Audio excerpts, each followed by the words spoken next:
Hi అండి, welcome back to our channel stitch life. ఇక్కడ క్లాత్ని నేను 2 ఫోల్డింగ్స్ మీద తీసుకున్నాను. చూడండి, 2 ఫోల్డింగ్స్ మీద నేను 11 ఇంచెస్ తీసుకుంటున్నాను. అలాగే హైట్ వచ్చేసేమో 18 ఇంచెస్ తీసుకుంటున్నాను. Width 11 inches, height 18 inches. So ఇలా వేసుకున్న క్లాత్ని ఇలా 4 ఫోల్డింగ్ మీద వేసుకోవాలి.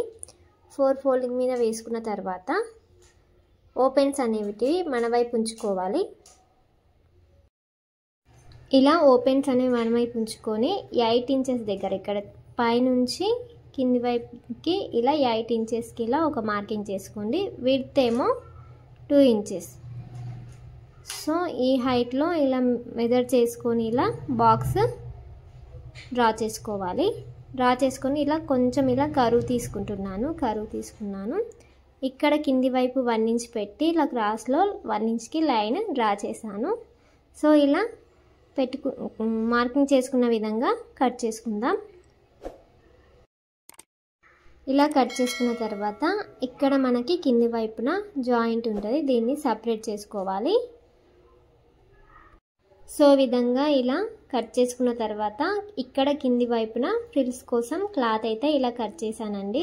విడ్త్ వచ్చేసేమో 2.5 విడ్త్లో కట్ చేసుకున్నాను. హైట్ వచ్చేసి ఒక 25-28 దాకా తీసుకున్నాను, ఎందుకంటే నాకు దగ్గర క్లాత్ అంతే ఉంది. అది మెజర్ చేసి మీకు చూపించలేను వీడియోలో. 25-28 అయినా సరిపోతుంది, మనం ఫ్రిల్స్ పెట్టుకునే దాన్ని బట్టి ఉంటుంది. నేనైతే 25 దాకా తీసుకున్నాను. ఇలా తీసుకున్న క్లాత్ని ఈ విధంగా ఫ్రిల్స్ పెట్టుకోవాలి. సో ఇక్కడ వీడియోలో చూస్తున్నారు కదా, నాకు క్లాత్ అనేది తక్కువ ఉంది, అందుకే ఇక్కడ నేను ఇలా చిన్న చిన్న పీసెస్ 2 జాయింట్ చేస్తున్నాను. ఇలా జాయింట్ చేసుకున్న తర్వాత కింది వైపున ఇలా ఫోల్డింగ్ చేసుకొని స్టిచ్ చేసుకోవాలి.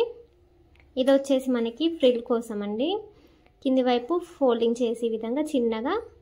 సో ఇక్కడ సేమ్ టు సేమ్ 2 ఇలానే ఫోల్డింగ్ చేసి స్టిచ్ చేసుకోవాలి.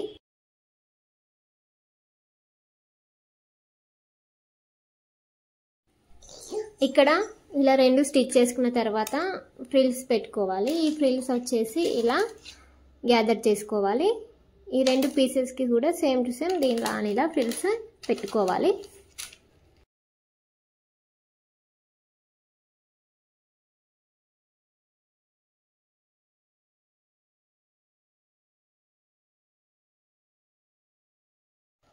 ఇలా ఫ్రిల్స్ మనం గ్యాదర్ చేసుకున్న తర్వాత ఇక్కడ ఈ క్లాత్ పైన రైట్ సైడ్ పైన రాంగ్ పెట్టి ఫ్రిల్స్ క్లాత్ని ఈ విధంగా స్టిచ్ చేసుకోవాలి.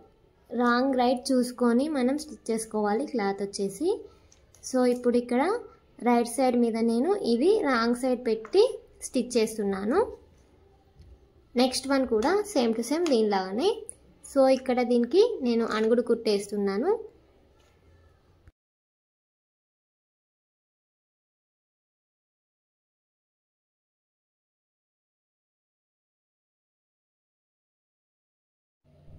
ఇలా 2 స్టిచ్ చేసిన తర్వాత రైట్ సైడ్ మీద, ఇది వచ్చేసి రైట్ సైడ్ ఉందండి, రైట్ సైడ్ మీద నేను రాంగ్ సైడ్ ఇంకొకటి క్లాత్ వేసి ఇలా పైనుంచి ఇక్కడ కింది వైపు దాకా మన రౌండ్ షేప్ తిరిగింది కదా అక్కడ వరకు ఇలా స్టిచ్ చేస్తున్నాను.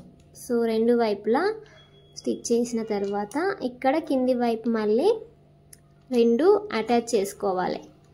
ఇక్కడ మీకు వీడియోలో క్లియర్గా కనిపిస్తుంది అనుకుంటున్నాను. ఇలా అటాచ్ చేసుకొని నీట్గా మనం దారాలు లేకుండా కట్ చేసుకోవాలి.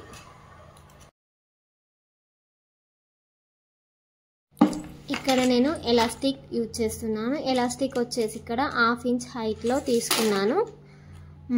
ఇది వచ్చేసి మనకి ఇలా 1/2 ఇంచ్లో ఫోల్డింగ్ చేసుకోవాలి. మనకి ఎలాస్టిక్ ఎంత ఉందో అంతలో ఫోల్డింగ్ చేసుకొని ఇలా స్టిచ్ చేసుకోవాలి.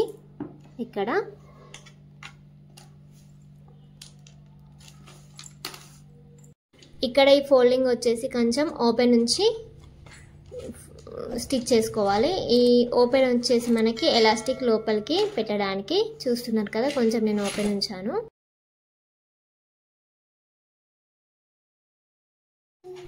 ఇక్కడ ఎలాస్టిక్ వచ్చేసి నేను 15.5 తీసుకున్నాను. ఇక్కడ నడుం లూజుని బట్టి మనం ఎలాస్టిక్ తీసుకోవాలండి. ఎలాస్టిక్ వచ్చేసి మనకి నడుం లూజ్ ఒక 18 ఇంచెస్ ఉందనుకోండి, 3 ఇంచెస్ తగ్గించి తీసుకున్నట్లయితే కరెక్ట్గా సరిపోతుంది.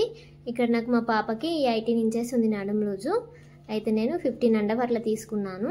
ఇలా తీసుకొని లోపల వైపున ఇలా పెట్టేసి మళ్ళీ దాన్ని ఇలా రెండు ఒకే దగ్గర పెట్టి ఈ విధంగా స్టిచ్ చేసుకోవాలి. ఇక్కడ మొత్తం ఈ విధంగా ఇలా సెట్ చేసుకొని ఎక్కడైతే మనం ఇలా ఓపెన్ ఉంచుకున్నామో అక్కడ ఇలా స్టిచ్ చేసుకున్నట్లయితే మనకి బేబీ ఇన్నర్ వచ్చేసి రెడీ అయిపోతుంది. నెక్స్ట్ వచ్చేసి ఎలాస్టిక్ పైన కూడా స్టిచ్ వేసుకోవాలండి. ఇది ఇప్పుడు సాగదీస్తూ మనం ఒక లాంగ్ స్టిచ్ అయితే వేస్తున్నాను ఇక్కడ నేను. ఓకే ఫ్రెండ్స్, ఇక్కడ మనకి బేబీ ఇన్నర్ అయితే రెడీ అయిపోయింది. ఈ వీడియో మీకు నచ్చినట్లయితే లైక్ చేయండి. ఇలాంటి మరిన్ని వీడియోస్ కోసం మన ఛానల్ని అయితే సబ్స్క్రైబ్ చేసుకోండి. మీ ఫ్రెండ్స్కి మీ ఫ్యామిలీ మెంబర్స్కి వీడియో యూజ్ అవుతుంది అయితే షేర్ చేయండి. Okay friends, thank you for watching.